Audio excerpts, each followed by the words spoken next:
Your daily dose of sports talk is here. Highlights, interviews, and analysis. From the entertainment capital of the world, SportsWrap with Jason Page starts now. And we welcome you to it, this Friday edition of the show all across the U.S. and Canada. We're glad to have you with us. With a lot to talk about over the next 60 minutes. Tino Patino is here later in the show, because if it's a Friday, it's a NASCAR Friday. We've got a race in Atlanta to preview. Always fun in Atlanta. Tino will be here with us to dig into that race from SiriusXM NASCAR Radio and Tubi. Chuck Todd, special guest on the show today. He'll be spending a few segments with us. He is a huge sports nut. For those of you that have never seen his appearances on this show before, he's a huge sports fan. Loves the Nationals and Wizards, Miami Hurricanes. It's in his email address. I'm not going to give you his email address, but it's in his email address. So he's a big fan of the Canes, loves the NFL, loves all sports. So we're going to mix some sports with the intersection of politics and have a great conversation with him. That's coming up in about 10 minutes, so stay tuned for that. We've also got some odds and ends to talk about today. We'll tell you what's going on with the tennis at Wimbledon as well. But we start things out, as we always do, on this Friday edition of the show. It's time for the big story. And the big story is presented by the Daily Wrap. It's available on Substack. All you got to do, scan the QR code. You got your phone in your hand. Everybody does. Scan the QR code on your TV screen right now, or whatever screen you're watching us on. The old TV screen. Scan the QR code, and you can check out our Substack newsletter. It's available Monday through Friday. Whatever the top story of the day is on our show, we're talking about it in the Substack newsletter, the Daily Wrap. Go and subscribe today. It's free, easy, and we would appreciate it. All right, couple of topics I want to get to in the big story today. Start with the NBA, because a lot of us have been waiting to see this AJ Dybantsa, Darryn Peterson matchup that we saw last night here in Las Vegas. Utah Jazz, Washington Wizards meeting up, number 1 versus number 2 in this year's NBA draft. And look, if last night was any indication, the future is really bright for both of these teams, as we got a chance to watch both of these guys. They are fantastic. And it was everything you would have hoped for in a 1 versus 2 matchup. I think somebody said it was the most points ever scored between 2 draft picks in a game, something like that. It was some crazy stat that was thrown out there. Dybantsa, 27.7 rebounds, 2 assists, 2 steals, a block. Showed out for the Wizards. Tied Blake Griffin's record, as a matter of fact, for most points by a number 1 pick in a Vegas debut. He left late in the game, had some minor leg soreness. Darryn Peterson had 24 points, couple of rebounds, 3 assists. He jacked one up before the half and banked it in, and that got people all fired up. Dybantsa had a highlight reel dunk. So we got to watch these two go at it. You had all the stars there sitting courtside to watch these two go at it. So, there's some appreciation. There's Anthony Davis, teammate of Dybantsa. So it'll be fun to watch these two as we get into the season. A lot of people think this is one of the most talented drafts in over 20 years. Remains to be seen. Obviously, time will allow that to play out. But a fun game last night between those two teams, with Darryn Peterson and the Jazz being beaten by the Wizards 92-88. Nobody cares about the scores. It's obviously just about seeing what these prospects can do, but it was certainly fun to watch them go at it last night. A note from golf in the big story today. And it's more than a note. I think there's a story here. And it's this guy, Scottie Scheffler, who's going to miss the cut at the Scottish Open. And I think it's like the first time in 78 events that Scottie Scheffler has missed the cut at a PGA or, in this case, the DP World Tour event. So for the first time, Scottie Scheffler's going to miss the cut in like 4 years, which is an amazing stat. and he should be applauded for what he was, able to accomplish in doing that in 4 years. 78, by the way, was 78 was the number. 4-year streak, consecutive events in which he's played on the weekend. 78 was the number. But I think the bigger story here that everybody's missing is, and I know he won an event earlier this year. Everybody loves Scottie Scheffler. But I'm trying to figure out why Scottie Scheffler is the favorite to win at the Open Championship. Somebody's got to help me understand why it is that Scottie Scheffler is still that guy when we talk about the Open Championship. Right there with Rory McIlroy, they're basically 1 and 2 when you look at the favorites for this year. Because as well as he's played, and he's racking up top 10s and top 20s, and that's great. But the fact of the matter is, he's obviously hit a little bit of a block here in terms of being able to finish these events or play a complete enough 4 rounds to win one of these events. So I have to ask the question at this point, when do the numbers start to change? When do the betting odds start to reflect this? Because they're not yet. Rory McIlroy plus 650, Scottie Scheffler plus 700. They'll be 1A and 1B going into this Open Championship at Royal Birkdale. But I don't think Scheffler deserves that number, given the fact that he hasn't been able to finish these tournaments. So I'm trying to figure out what it would take for the odds makers to finally bring him down in that number. Maybe the missed cut at the Scottish Open is the opportunity to do that. Maybe the number starts to come down a little bit when it comes to Scheffler. And look, plus 700 is a nice number still. Put $100 on Scottie Scheffler to win the Open Championship wouldn't be a bad thing to win $700. And it's certainly not the sort of prohibitive favorite that we saw him as 4 months ago, 5 months ago, when it felt like the number was so short, it just wasn't even worth touching. But somebody has to explain to me what it would take for the guys in the back rooms in Vegas or at FanDuel or DraftKings or whatever your sportsbook of choice is. Circa, our friends out here in Vegas, we love them. What's it going to take for that number to get a little shorter? Or to get a little longer in this case on Scottie Scheffler, because he's still getting a lot of respect for a guy that hasn't won in a while, at least by his standards. And that's the big story. Chuck Todd is here, the intersection of sports and politics. We'll talk about all that and more with him next.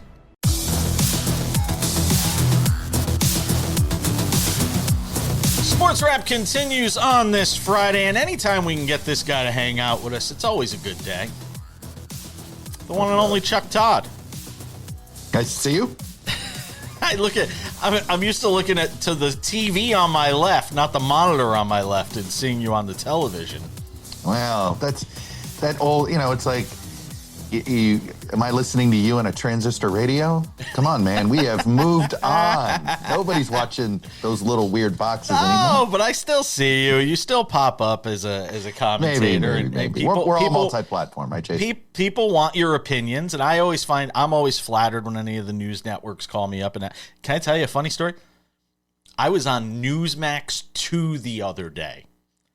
I mean, I said yes. A friend of mine is a producer I did the over Newsmax there. guys. Yeah, no. I was like, hey, they're they have a good time. Hey, look, I don't know. Tree falls in the forest. We'll find out. But they enjoy themselves over there.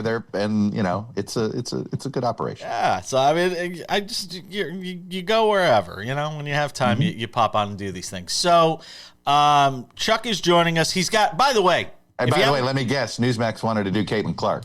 No, it was actually on the World Cup red card Trump controversy. The Trump stuff. Yeah. Chuck and J.A. Adonde recently launched the Dynastic podcast. If you have not checked that out yet, please go and do so. Also, Chuck with Newsphere. And the Chuck Todd cast and all those different things. We could spend an entire segment just promoting the different things. That's exactly what I was promised, right? No, exactly. Yeah. So I had a rant this week about the intersection of sports and politics. Mm-hmm. And saw it. I enjoyed it. Well, we do this thing these days where, go back to Laura Ingraham, the shut up and dribble sort of crowd.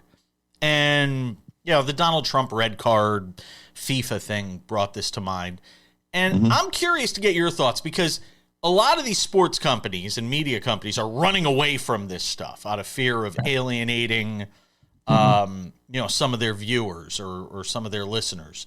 Is that the right strategy still? Because it feels like ever more now, more than ever, we have politics and sports being intertwined. Look, the issue is not the impact on viewers. The issue is the impact on advertisers. Okay. And, I will just tell you from my previous experience dealing with where I had a daily Meet the Press show on MSNBC, had my Sunday Meet the Press on NBC. The concern wasn't anything I was saying or doing. The concern was the perception because there were advertisers for key affiliates of NBC who hated MSNBC and didn't want any of that. So the point is that where I think where in my experience, the reason executives get squeamish about politics is the first people they hear from are usually it's the head of the affiliate conglomerates, right? Your Nexstar, your Tegnas, who hear directly from the car dealership guys. Okay. And they have a lot of it. And that's where all of this comes from. This happens I saw it happen on the news side. I've seen it happen on the entertainment side. I've seen it happen on the sports side. That's how the pressure gets applied. All right. This is one of those things. It's like it comes through basically local advertisers, through the affiliates, up to, and so it's never actually, none of them try to find out, well, what do the viewers want? Are the viewers offended by this? Are the viewers turned off by this? They don't know that. They don't know the answer to that. They simply are reacting to the what they believe or are somehow misled to believe are financial stakes. Yeah. See, and I actually had maybe a year and a half ago, I had my distributor. I always like to say I don't have a boss, but we all have bosses in some way, shape, or form. In this case, 100%. Yeah, the distributor, the company that distributes my show, we lost one affiliate because we did a topic on trans sports, and that whole controversy, and we literally lost one affiliate because of it. Right, and I'm sure it was one advertiser who called that specific person who works at that. And when I did my homework, but it wasn't it was a tiny digital network. Right. But when I went and did the homework, I found out the guy who owned it was a hardcore right-leaning political junkie. And I tried explaining that to my distributor. It just didn't compute. It didn't get through to him. But I feel we can't run away from it anymore because, and I ran through the litany of things, whether it's Trump and Live Golf, whether it's, Congress getting involved now saying, Caitlin Clark, we need to talk about Caitlin Clark, NIL, all these different things. We can't run from it. There's just no way. I'm sure there was outrage when Teddy Roosevelt got involved with football. I mean, it's always funny to me when we I can't believe this is happening. And you're like, yeah, it's always happened. What do you mean? And then right. I mean, it's like, it is, look, we've had presidents want to always insert themselves. This president, frankly, inserts himself into things, not since guys named Roosevelt. Yeah. Okay. Both Roosevelts were very much, would always involve themselves in the culture of the country as much as they involve themselves in the work of the country. So, I think it didn't help. And then, of course, here's Trump's problem. The reason most smarter politicians don't want to insert themselves in sports because fan bases, why alienate potential voters, right? You get involved on the wrong side of a fan base and you could really alienate them.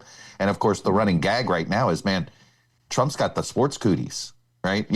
I can go back to the one World Series game he came to for the Washington Nats. They lost that game. Yeah. The one Knicks game he goes to, they lost that game. He roots for the Chiefs and over the Eagles in the Super Bowl. The Eagles win that game. Well, he goes down to Miami, Indiana. His granddaughter's at Miami, and he brings the cooties to my Hurricanes. So, you know, isn't it you go where you're comfortable? But isn't it you lean on what you're comfortable with? And in his situation, when things are going bad, and things are going bad for him from a popularity standpoint, approval ratings, all and that the war's stuff, not going well. Right. Yeah. Don't you go where you're comfortable in that situation? And maybe that's why he's doing that. But the thing is, he goes and he gets booed. Look at the Knicks thing, right? He knows he was booed. Trust me, he doesn't care though. It's the WWE mentality. He's the heel. He cares. He wants to be there, right? Because he wants everybody to know that he's there, and he wants to force people to have to deal with him there. But the idea that it doesn't bother him that people boo, no, it bothers him, and it bothers him a lot. Chuck Todd's hanging out with us. We got more to do with him. Get into the Caitlin Clark stuff next.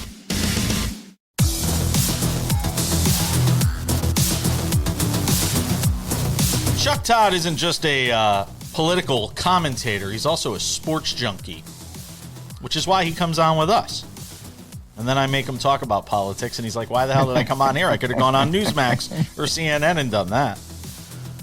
Have you ever appeared on Fox News, by the way, since becoming a free agent? No, and I won't. Yeah. I won't. They've invited, and there's a certain, it's just, I just know they've spent so much time character assassinating me over the years, and I've never pulled punches back, right, on certain things. So why would I put myself in that situation? Yeah, that's fair. What do you think of when you see Congress getting involved and writing letters? Caitlin Clark is so maligned. I mean, what comes to mind when you see something like that? Well, look, I think it's definitely that this isn't a. I think we all know they're not concerned about that. The primary concern is not Caitlin Clark. Exactly. Okay. All right. So and so that's she's a pawn. That's painfully obvious. Both things can be true at the same time. You have folks on the right who, frankly, never were interested in watching the WNBA 5 years ago. Probably really aren't that interested in watching the WNBA today. Maybe they are. But are new to this and are just looking to. There's certain demographics that the WNBA over indexes in that gets weaponized by the right. Okay. But at the same time, the WNBA needs to figure out its officiating situation, right? Like this is a situation where, and I think there are some, there's clearly some divides in the league that a better commissioner would probably be able to fix. I mean, I think, look, I don't know the commissioner. I've interviewed her once on Meet the Press. Very nice person. I think she has not been able to deal with this. I think they have a few challenges that are unique, right? This is a league where you have a lot of personal relationships between players that are on the same team, and that can cause dynamic issues. And anytime you have that in the workplace, right? Anytime you have personal relationships that are part of the workplace, it can have different types of impact. The point is, I think you have unique challenges in the WNBA that are different than other sports leagues. But I think the leadership is not. They're just missing the moment here. This is a mess. It is. I don't disagree with you on that. Is there too much emphasis? The problem is, and from day one that she came into the league, there was so much emphasis placed on Caitlin Clark. It was almost the Kelly Leak effect, I think, of the Bad News Bears, where the players just become, sort of resentful to the fact that so much emphasis was placed on her. That we saw a little bit of that even when Tiger Woods exploded, right? Is that there were a few older golfers who got cranky, like, hey, we've been doing this a long time. Now all you people care. It is. That phenomenon was spoofed. Actually, that's one thing Happy Gilmore does really well, is sort of spoof that mindset, right? Yeah. Like it's the whole, who are you guys, breaking into here type of thing, right? So I think that, look, there's a large part of this that just feels like simple growing pains, okay? That when a league expands beyond its initial set of demographics, new people start watching. I mean, frankly, look at all the amateur soccer experts like myself when it comes to red cards, yellow cards, and all this business. I can't believe they do it this way and all this stuff, right? Like, whenever you bring in a new, and Caitlin Clark has brought in a slew of new people watching the league. And you're going to have, so, I do choose to be glasses half full on this, which is, it's possible in 5 years when they find, frankly, leadership that can figure out how to manage this a little bit better, much better refereeing, right? I mean, and here's the thing. I actually said this. I prefer the WNBA style of basketball to the NBA at the moment. Below the rim, much more Correct. fundamental. And guess what? That type of style is more physical. So there is another part of this that I think fans are overreacting to and not fully appreciating, in that the WNBA just plays a more physical game because it's a more inside game, right? You have more of that. It's played within, and look, what Caitlin Clark has done is certainly on the court, right? Brought a little bit of the NBA style of play into the WA, but even she plays a bit more physical, say, than a Steph Curry. Yes. Right. So I will say this, that's the basketball I remember from the 80s and 90s, and I enjoy, right? So there's a part of me that wonders if some fans just are a little too sensitive to the style of play. The other thing I'll say about her is she does not weigh in to this whole thing. She stays very quiet. I think she's incredibly respectful of the league in that respect. I think she's but I'm even just saying the right. Political stuff where people Correct. Are using her as a pawn. And she, here's the thing that I really feel for her on this, which is I think she's plenty of times gone out of her way to say, don't use me to make your political points, right? Stop, please don't do that, et cetera. What frustrates me is how it's sometimes there's some people who don't think she ever does it enough. Yeah. I'm one of those people. How often is she supposed to say, right? Does she do it weekly? I mean, you know what I mean? Like at some point, what more can she do? Well, how about do like one sit down? Like do one sit down with a big time, on Good Morning America or the Today Show, and kind of just get it out there, not in a little, 5-second blurb in a post-game presser. It would be, if I were advising her, I'd be like, it would be Robin Roberts. Yeah. That's who I'd want to sit down with, somebody who's respectful of the sports world, sure. respectful of the news world, yeah. respectful of African Americans, all of those things, right? Yeah. That's probably the sit down to have if you do it. But, here's the other thing. There's another reason for her not to speak out. State Farm. It's like Michael Jordan used to say, Republicans buy sneakers too. Well, we still don't know if he actually said that quote or whether it was a business manager associated with him. Chuck Todd cast, if you want to catch Chuck Todd, they're also on Newsphere, the new Dynastic podcast with J.A. Adonde as well. I got him for one more segment. I want to ask him about his beloved Nationals and the Washington Wizards. Is he feeling any more optimistic about both teams? We'll get into it next.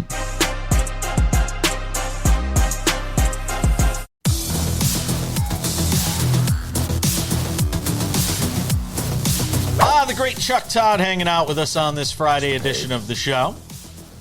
Nice to see you. I count my blessings when I get this guy on. Love talking sports with him, intersection of sports and politics. I yesterday on the show was teasing your appearance, and our buddy Sam Yarnell, who I think you've had a chance to talk to with me, hangs out with us on the show. I said, Nats fan number one, Chuck Todd, and he got so offended because he has a Nats tattoo. And I haven't got a tattoo. And he's a huge Nats fan. I'm waiting. So I will wait to the second World Series title to get the tattoo. I'll tell you, though, you look at the standings, Nats are going to be playing the Yankees. I don't know if it's this weekend or a few games Next from week. now. It's after I think it's after the All-Star break. Okay, Yeah. so I ask you, I mean, you look at the standings right now, they only have 2 less wins than the New York Yankees this year. Is this thing ahead of schedule as far as you're concerned right now in Washington? I think it's definitely ahead of schedule. Look, here's what I will tell you. We basically, the joke was we hired all the Tampa Bay Ray interns, right? Very young and turnover. But the fact of the matter is we hired a lot of these, a lot of the Tampa Bay Ray deputies, if you will. And they're fantastic, right? It's the Rays way. And, it's, the funny thing about baseball is you really know a lot about your team. And because it's such a devotion to your team and how much time it takes to watch your team, you actually don't, and I'm in fantasy baseball, so I certainly follow it pretty closely. But to tell you I really saw the Rays way and understood the Rays way of winning, I didn't, fully appreciate you. It was always one of those things you'd look at, who the hell's on their team? And they're in first or second place as always again, right? And this is what's been the last 10 years, right? This has been, or I guess 15 years, right? And if you're a Yankees fan or a Red Sox fan, I'm sure they all go, God damn Rays, nobody even goes to the games. Why do we have to deal with them, right? They get all frustrated. But there's something to the Rays way, and it's this. I narrow it down to this. Every night, the Nationals have a strategy to win that game. They don't think about the next 6. Yep. They don't think, obviously you got to manage bullpen as best you can and all this stuff. But ultimately they say, hey, we're not going to punt this game. We're going to figure out the best way to win this game against this pitcher.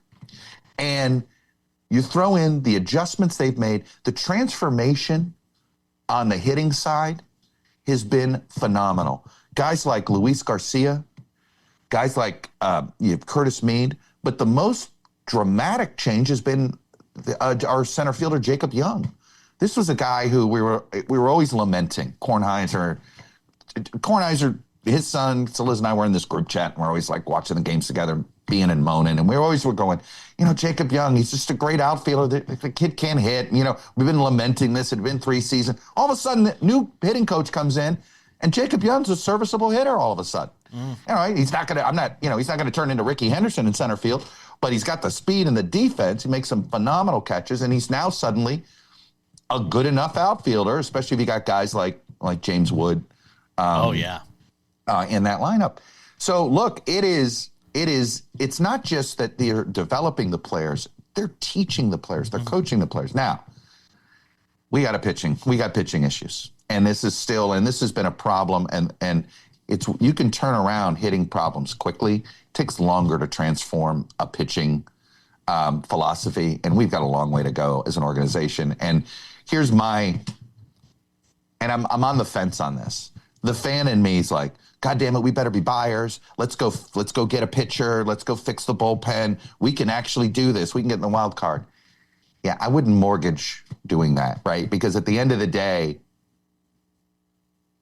we're really building probably for next year and the year after, right? And we are probably a year soon on this. But I am absolutely a believer in the Rays way. And that's what I've really taken away from this season. Give me a thought on the Wizards.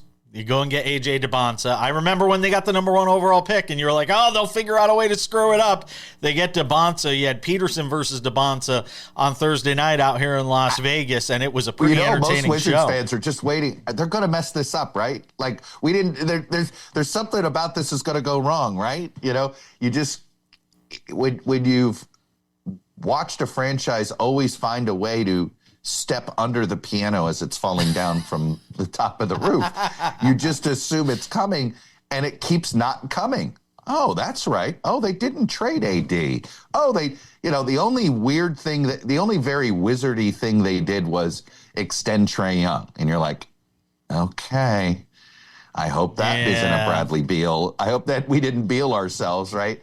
But hey, I joke that if, the missing ingredient on the Wizards would just, there's this guy who can play the 3, the 4, or the 2, depending on what he does. We got some pretty good golf courses. He can go to Congressional. I'm, of course, speaking of, and he loves playing with AD. So let's bring on LeBron James. Why couldn't the Wizards 4 of Sarr, Dybantsa, Trae Young, and AD have made it onto the Chris Paul whiteboard? By the way, Rich kudos Paul to Chris whiteboard. Paul. Rich that Paul. whiteboard Rich Paul is fantastic. Rich Paul. Sorry, Yeah. Chris Paul. Rich Paul. Yeah, That was attention economy segment, man. Yeah. I mean, that was move over TV producers, man. Rich Paul, you're the man. Let me tell you something. Sam Yarnell's going to love you because he's been screaming for LeBron to come to Washington to play actually, for the Wizards. when you look, I look at it this way: where would LeBron both fit the best and not have to beat himself up? Meaning, you get to play more in the backcourt rather than the front court. And you're in the East. To me, Chuck Todd hosts the Chuck Todd Cast. He's also on Newsphere. He also has this great new podcast with J.A. Adonde. It's called Dynastic. Chuck, I always appreciate having you. I know you've been traveling and busy, so I always appreciate you giving me some time. Thank you, my friend. You got it, brother.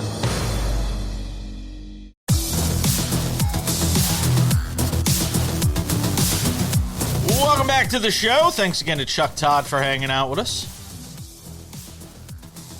Always a good day when we can chat with Chuck.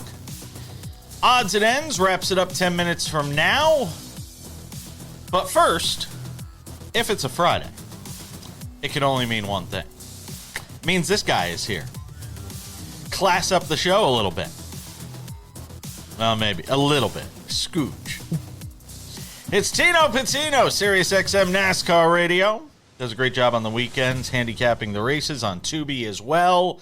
As we get into this week's race, which is in Atlanta, which is always a good time, intermediate track there. Chase Elliott was the winner there last year, Tino. But before we get to this week's race, I just want to give you an opportunity to sort of recap a little bit your thoughts on Chase Briscoe, who finishes runner-up to Shane Van Gisbergen at the road course in Sonoma. Almost chased him down, and then able to win last week in NASCAR's return to Chicagoland. You know, are we talking about a Chase Briscoe that can compete for a Cup championship yet, or are we still talking about a guy that still has some work to do in that line? I definitely think he's capable of competing for the championship. When you're in a Toyota as fast as those guys are right now, JGR has the best average finish amongst all teams. Second would be Spire. And what's funny about that is there's talk about Spire stealing some of their setups, right? So it's 1-2 between those two teams. And for Chase Briscoe, really the season started with bad luck. Like, they were in position, had good top 5 speed each and every week, but they needed to finish races. And feeling pretty good because 2 weeks ago, maybe 3, you asked me who could go on a run here if it's not Reddick, if it's not Denny. Chase Briscoe was the answer, and I'm glad to see him doing just that. So it'll take a little bit more speed consistently, more wins, obviously, as well, to put him up there with the Hamlins, Reddicks, honestly, even the Blaney too, because Blaney, I really have my eye on to be that next guy. But for Briscoe, it's good to see him getting the finishes that they deserve. Who are you worried about the most going into this race this week? When you think about playoff the chase positioning, I always think the playoffs, positioning for the chase. Who are you worried about the most right now? I'd say I'm worried about Joey Logano, but it's worry that can also be a positive thing for him this weekend, because he goes into this race weekend in the last 7 Atlanta races, 347 laps led, 2 wins here. This is a track that they have to have circled on their schedule to where no speed really all year in terms of being in that top 16. He's 18th in the points right now. This is what they're worried about, winning this race. And if not a win, getting a lot of points in the process of competing for the win. If they don't, it's over. I don't see how he has an opportunity. There are more races within this 7 stretch before the chase that he can win, but even with just one win, you see SVG in 14th, and he's trying to stay there as much as he can without getting bumped out. So Joey Logano to me is right now the biggest driver on the hot seat because he has the most to gain, being the one that I feel like could get a win here this weekend. Chase Elliott was the winner at this race a year ago or last year. When you look at the odds this week, Ryan Blaney 9-1, Joey Logano 11-1, Kyle Larson at 12-1, along with Tyler Reddick, then Chase Elliott and William Byron follow. But there doesn't feel like there's a prohibitive favorite here going into this race. Why is that? This track is so unpredictable, so chaotic. It is different than your typical super speedway, right? Daytona, Talladega. I feel like you're still going to get the big wrecks here at Atlanta, but it's a lot more technical. The cream rises to the top. You see the drivers that are very fast on super speedways consistently, like a Blaney, like a Logano, who I just mentioned, Chase Elliott as well. There's no coincidence that these guys like William Byron are winning multiple races at this new configuration of Atlanta. And I think that goes to show just how hard it is to control a race here, but how possible it can be without something going wrong. I'd say for those other two super speedways, it's a lot easier for things to go wrong. So in terms of favorites, Blaney should be on your card. He's the best on super speedway, drafting style of racing. Same with Joey Logano. I feel like this is a good opportunity for the Fords to win a race. Really, realistically, it's only been Blaney all season long, so this is their chance to step up here. Real quick, before I get a winner from you, what's going on with Tyler Reddick? Oh, man. Well, the Talk about exact Jekyll and opposite of Hyde. how they started. Yep. It's been a free fall the past few weekends, and some stuff not within their own doing, right? In terms of Chicagoland, setup looked great. They looked like they had a lot of speed, and then he punctures the radiator. There's just nothing you can do when that happens. It's not stuff that's within their own doing, at least within that instance. But now you look at him at minus 44 to Denny Hamlin being the points leader. What tells me about, I think he can pick himself up, clean up things that need to be fixed and finish strong. But what that really tells me is the fact that Ryan Blaney is just 2 to 3 wins away from taking that points lead away from Denny Hamlin. I don't think people are really having that perspective right now because of the battle between the 11 and the 45. Blaney, to me, in the next 7 races can win. If not all of them, definitely a few. All right, I got 30 seconds. Give me a winner for Atlanta. All right, so I mentioned all the favorites, but here's a long shot for you. 45-1, Austin Hill wins Atlanta in his 8th race, filling in for Kyle Busch in the 33 car there. This is the same track we saw Kevin Harvick do it in 3 races after Dale Earnhardt passed away. So some of these things may seem like coincidences, but this one will not be, because Austin Hill is a driver with 5 wins at this track in the O'Reilly Series. I love it. Tino Patino going outside the box. Catch him this weekend. Always appreciate you, my friend. Be well. Thank you. You too.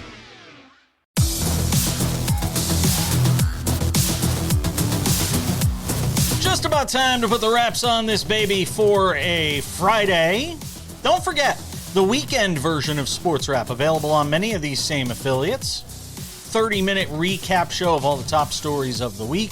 Sometimes some great bonus content in there as well. Stuff we couldn't get to during the week. SportsWrap weekends. Again, check your local listing for time and schedule if it's not available on the station you're watching right now. The SportsWrap with Jason Page podcast, the audio version of this show, available Monday through Friday, wherever you get your podcasts. Spotify, Apple Podcasts, YouTube Podcasts, iHeartRadio, TuneIn, Odyssey, Amazon. Anywhere you get a podcast, you can listen to this show. Crystal clear audio, Monday through Friday. Go and check that out. 45 minutes, limited commercial interruptions. We also have the Sports Wrap with Jason Page YouTube channel. This is the place for all things Sports Wrap with Jason Page. The Monday through Friday TV version of the show, available there. 45 minutes, commercial free. Go and check that out. We have Sports Wrap Originals, extended conversations. We had Chuck Todd on. We talked about so much that we couldn't even fit into the TV show, because Chuck and I, we like to talk. Go and check that out on the Sports Wrap with Jason Page YouTube channel as well. The extended conversation lives there. Sports Wrap Shorts also available on our YouTube channel. These are 1 to 3 minute long videos. We create them 7 days a week whenever news breaks, whenever events warrant. We jump in on the YouTube channel with that. They're also available on our TikTok, SportsWrap Jason page. Also available on our Instagram by that same name, SportsWrap Jason page. And without any further delay, I forgot one. I always forget the website.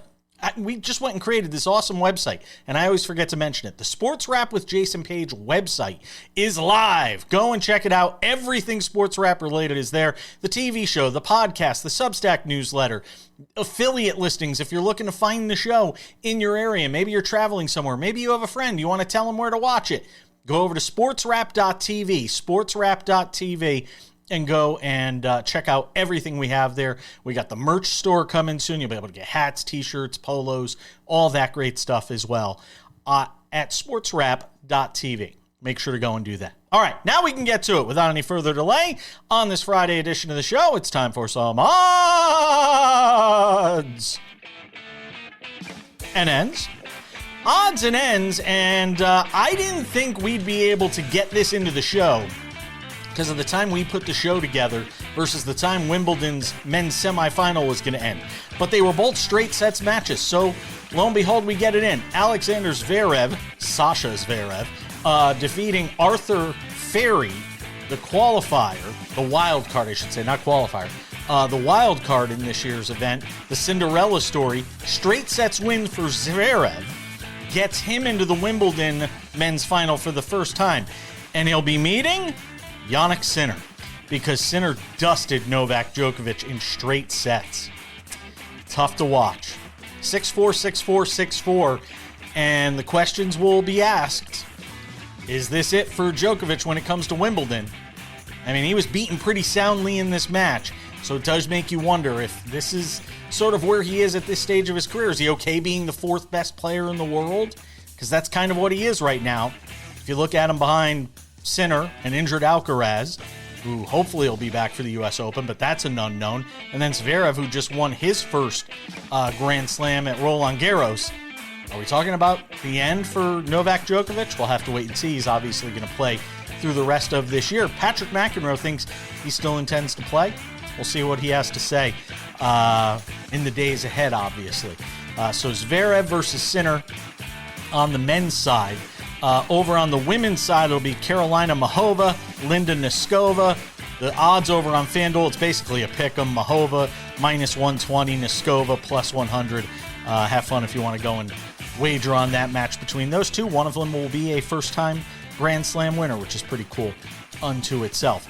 Odds and ends this weekend, UFC 329. We rarely mention UFC on this show because it's just not something that interests me. And I'm not going to fake it with you. But this is one that I'm actually interested to watch because the last time I was actually into UFC was when Conor McGregor was still at the top of his game. Well, we're going to see him this weekend against Max Holloway.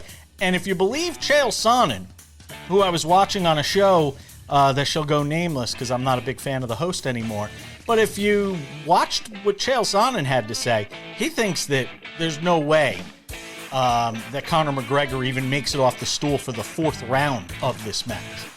That's how lopsided he thinks it is. Interestingly enough, the odds makers aren't looking at it that way. Yes, McGregor is a underdog at plus 180, but Holloway's only minus 225. That isn't overwhelming as much as you would think based on what Chael Sonnen said. I will be watching that this weekend. I am interested to see how Conor McGregor comes back.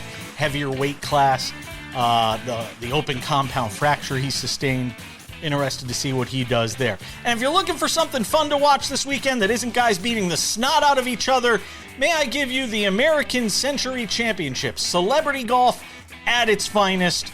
Over in Lake Tahoe, Stephen Curry, Charles Barkley, Jim McMahon, anybody else you could think of that either was a star or is currently a star, they will be there playing. I did not get my invite this year. I will have to hold out for another year, and maybe they'll send me an invite. They're scared, because if you give me enough shots, I could probably compete with those guys. Just saying. It's going to wrap it up for us on this Friday edition of the show. I want to thank all our guests for joining us throughout the entire week. Thanks to our guest today, Tino Patino from SiriusXM NASCAR Radio and Tubi, the great Chuck Todd of the Chuck Todd Cast over on Newsphere as well. Catch him on Dynastic, and all of you at home for watching. I'm Jason Page. That does it for Sports Wrap. Catch us this weekend, or we'll see you back here on Monday. Bye-bye.